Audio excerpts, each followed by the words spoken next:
Hello, everyone. So I'm here with another exciting episode of Not So Mainstream. And today I have with me here Kado, who is a business owner and a very, very creative person. He owns Wrapture Tints and Wraps here in Kingston, which is a very exciting venture. And we will talk about that in detail in today's episode. So to start with, I want to ask you what has inspired you to start this business and how the journey has been. And one thing that I remember, because I've been following you on social media, that you started your business right before the pandemic. So how it has been throughout that journey, because I really admire people who have started their businesses like right before or during the pandemic, because it's its own kind of adventure. So I want to know all about it. So over to you.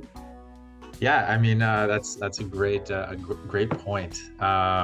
Starting a business on its own is pretty tough. They always say those first 3 to 5 years are really what makes or break a business.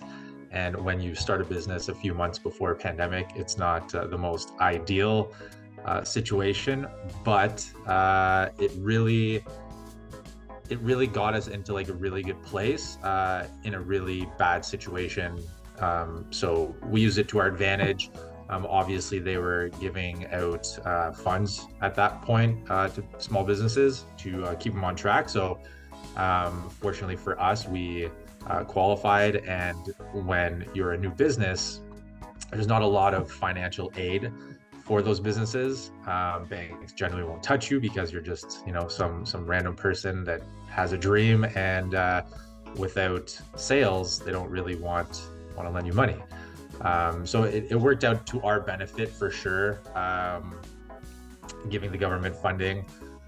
But when I first started in 2019, with the goal to do what I love, and to provide a service that, again, I was very passionate about, something that I enjoy doing, because a big portion of my life, I would consider myself someone who's done a lot of things in my life. I did not stick to one particular job. And I wouldn't really say that I'm like a flighty person. I didn't jump from job to job in the same, kind of the same. Like I didn't go from working in a kitchen to working in a kitchen. I went from construction to heavy equipment to working in a kitchen, that sort of thing. So I was trying to find my groove in life, and I finally found it. So I wanted to do something that I was passionate about, something that I enjoyed doing, that I was not going to hate every day. And even if I ultimately didn't make money doing it while growing the business, I was still going to love it, because if you start to hate what you do, it becomes a very long journey. So yeah, growing a business in a pandemic was not ideal. It was fun for me because I was still in here every day. I was doing renovations. I was getting the shop ready. So it gave me a big opportunity to do that and focus on, different tactiks. So it was really cool to be able to shift that and see what the power of social media is, the power of, giveaways, the power of being very creative, while other people that have been in business for 10, 15 years, that have never been through a pandemic, have never been given that kind of, speed bump. Right. They had no idea what to do, right? Like they're struggling now. They're shut down. They don't know what to do. They don't know how to bring clients in. They've been riding the easy coaster for a very long time. So I feel like having been thrown into that, lion's pit right off the get-go, really made us tough and realize what's important and how to grow through that. That's really exciting. And also, I think as a creative person, no matter like how much hard it gets, you still kind of like, want to work through it and come towards any, resolution of problems that you're facing. So it's always good to be creative. Amazing. So I want to ask you one tough question about, so for example, if someone comes in to you with an idea in mind, you being a creative person yourself and also in the business, if you think that that idea would not be something nice or good for them, how do you deal that kind of like client, customer? Do you tell them that it's not going to work out, or you do it anyways? Like, how do you deal that kind of person who comes in with an idea in their mind? Yeah, I'm I really try to stay away from giving my personal opinion on a vision. Say it's a commercial wrap or a design or a sticker or something that has like a design aspect to it. I really try to keep my personal opinion out of it, and I try to keep my professional opinion in it. So if a client comes in and they want skulls, flames, and camo, personally, that's like my ultimate no, like that, like those three combinations are like, don't do it. I don't like it, but a lot of people do. There have been projects that I've had to do all three of those things, which again, like it's not my personal taste. So the hardest part is dividing that personal preference versus professional opinion. So my goal in my business is to educate our clients to make sure they're getting the product that they want, the product that they need.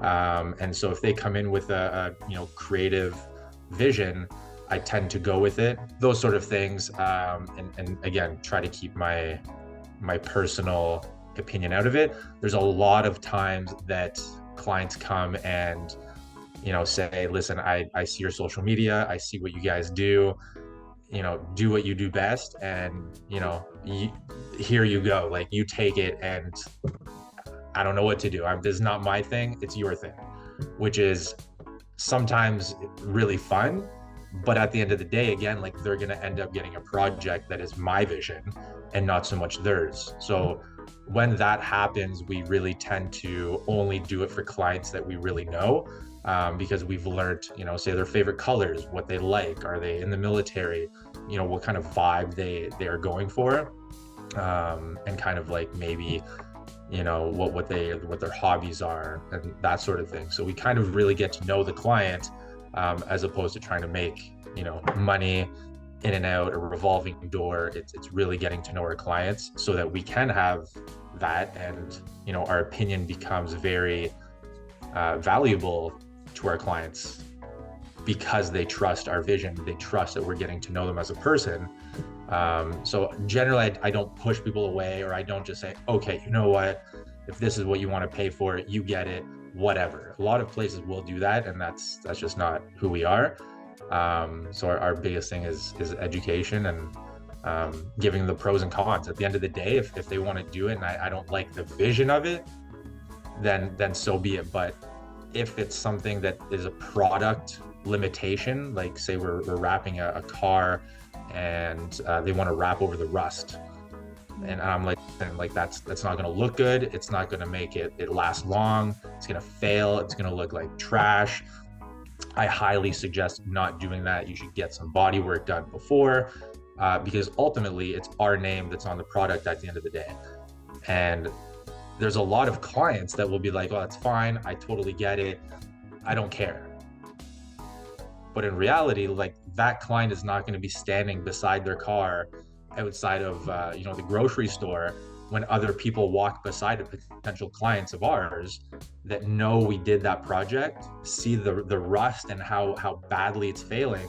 He's not going to be standing there going like, oh no, it's fine, I told them to go ahead with it, I'm accepting the consequences. So it's really important to ultimately just educate our clients and tell them the pros and cons. And we've said no to clients before, we've directed them in other directions, but our biggest thing is always having a solution for our clients. And I think that process also creates customer like loyalty, like they come Exactly. back to again and again, with more projects and ideas. Great. So my next question is, you touched upon that in the beginning, about educating people about the whole process of your business and the services that you offer. And I see how you use social media to do that. I also like how you've been to so many events, and those are like really cool events, which I didn't know about anything before I was following your page. But that is something that is out there. And in terms of like career and business, for people who want to do the same thing, it is important to highlight those things in education and what's there in the business, right? So why do you think it's important, and how it has helped you build network or people or customers around you who trust you and your work, and how it has benefited the overall business that you do? Yeah, I mean, right off the bat, I feel like a lot of people respect people that teach, because people that teach tend to know what they're talking about for the most part. So when you people see you as like an authority figure of someone who is very knowledgeable about your industry, they tend to kind of ignore, for the most part, like a price or something like that. It becomes valuable that you are knowledgeable on products, on your industry in general, right? And so yeah, our biggest thing is education, because there's a lot of people in our industry and a lot of other industries that are price driven, and I'm not big on price, because yes, I want to make money. I'm a business. But ultimately, I want our clients to be happy. And if they're not happy and they're not getting the product that they need or they want, they're going to come back and they're going to be upset, or they're going to go to some other shop after. They might not say anything to us. So that's why I find education being like the top priority in our business, and why we do it on social media. When our clients come in, we try, like, I know people are so busy, but we try to get them in our shop as much as possible, because we've put aside a lot of money for interactive displays. So we have like a heat display for our window tint. We have paint protection film displays for our paint protection film, so you can like physically scratch it and add heat to it and see it in your hand. So we have a lot of physical displays in store. We have a heat display to show our clients the heat that the film rejects. So you literally put your hand in front of it and you can feel the differences. You're not thinking about price at that point. You're like, this is what I need. I need to come into a cold car. You touch it and then you ask the price, and it's not so much of a shock. It's like, why am I paying this much when buddy down the street is charging me half the price? Well, he's probably selling a lower end product or something that doesn't offer what we offer. So again, education is key. We have paint protection film. Actually, I'll show you. It's right here. So we have a little hood display. So half of it has paint protection film on it and the other half doesn't. So we can scratch this half with a wire brush, add heat to it, and you can see it self-heal. So the client holds this in their hands. It's real, it's evidence. It's not just us, being a salesperson and trying to sell them on a product that may or may not work. I'm showing you it's working. This is what you're paying for. And same thing with everything. I mean, like, everything is conveniently right here, but we have like our pricing menus. There are menus that you hold in your hand. You can see what you're getting. I'm a big believer in seeing is believing. If I have had many jobs in my life, I've worked extremely hard for my money. I mean, I feel like I'm working even harder now as a business owner, but I know what it's like to live paycheck to paycheck. I know what it's like only having a couple $100s to spend on something.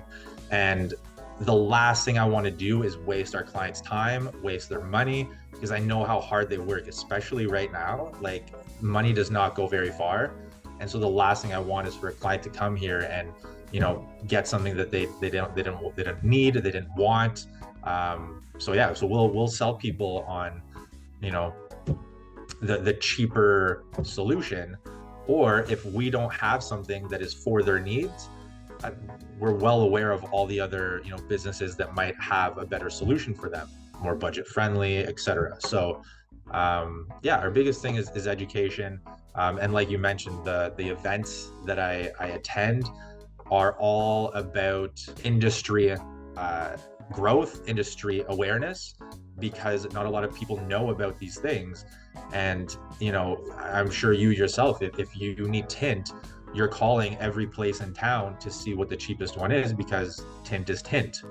It's not, right? Like that's where we come in. There's so much about it. Like, as I said, like I got all the information that I needed and I started following, and then I realized, okay, I need to search about this thing, and the terminologies and all those things are really useful, and and social media, everyone uses that, so it's a very accessible thing to reach out to the community, which is amazing.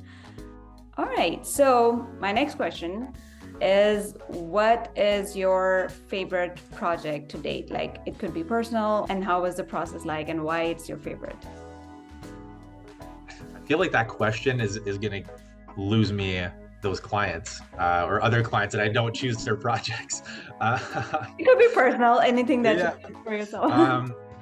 I mean, honestly, I've had so many incredible opportunities being in this industry, as I'm sure others like yours, it gets you into places that you never thought you'd ever be in. It gets you with people that you never thought you'd meet.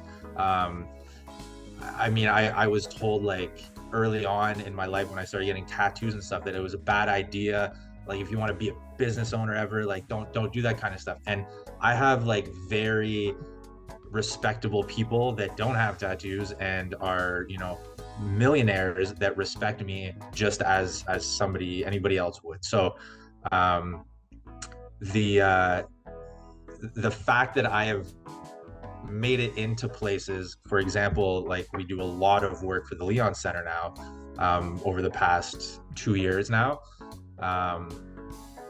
thinking that like I'm in there, and we actually have one of the areas where they serve food, our logo is plastered about like 8 feet big at the bottom of it. And to think that like they reached out to us being like, hey, do you want your logo in there? It's not something that like I approached them about. It was just offered to me, alongside the Leon Center logo, the Frontenac logo, like all these like big brands and like respectable, companies and businesses, that they feel comfortable to have my business alongside. Like, that is, I would say if I had to pick a project, that would be it. But I mean, we work on so many cool things, like Lamborghinis, we've done Ferraris, our latest project, full printed wrap design on like a street scene car sort of thing, and it's actually going to be in a car show this next weekend, not this weekend coming up, the next one, in Toronto, in an inside car show. So it's going to be featured there, which is super cool. It's probably one of my favorite printed wrap projects, but we offer so many services that it's like I have favorite commercial projects, I have favorite boat project, but overall I would say just any project that like we do, and seeing the client's reaction to, like, it could be like window tint and they're like, oh my God, my car looks so different, I'm in love. It could be a color change on a Tesla and the client is just smiling ear to ear. So like just seeing our clients' reactions is honestly like the best part about any project. And so like as long as they're happy and they're smiling, I'm like, all right, this is my favorite project. And it just keeps leveling up. So That's yeah. awesome. And that makes you do more stuff, like, more creative projects. So that's great. Amazing. All right, moving towards our last question. I want you to give your take on what do you want to say to someone who wants to be in the same industry or want to learn about it? Like, what key takeaway or something that you want to suggest to someone who wants to be in the same industry? I would say do it. It is, I mean, installers that are installing window film, paint protection film, that are making commission are making like upwards of 3 figures. Like, if you hustle and you are good at what you do and you're passionate and you push yourself, I mean, the sky is, as we say here, the sky is no longer the limit. You can go beyond that. So it's a very, very nice industry. The people are incredible. The events that are happening, like you've talked about, that I've been to, They're happening more and more. I mean, I never thought that our industry would be having competitions on a resort in Florida. It's just absolutely insane. So it's super cool. It's an awesome industry. If you're looking to get into it, I mean, we offer training. So if you want to get started, you can do that. But it's a very forgiving industry as well. It's very stress-free. I mean, the stress that you do have is very short term, because at the end of the day, we're putting sticky stuff on cars. So if it doesn't work out, you peel it off and you start over again. So it's pretty relaxed that way. That's cool. That's such a great and powerful message. And thank you for your time today. I really enjoyed our conversation. What I will do is I will link Wrapture's social media links in the description for this video so that people can go and see what you do and connect with you on social media. And yeah, once again, like, thank you so much for taking out the time. I'm so happy that we did it. And to everyone who's watching, I will see you in the next video.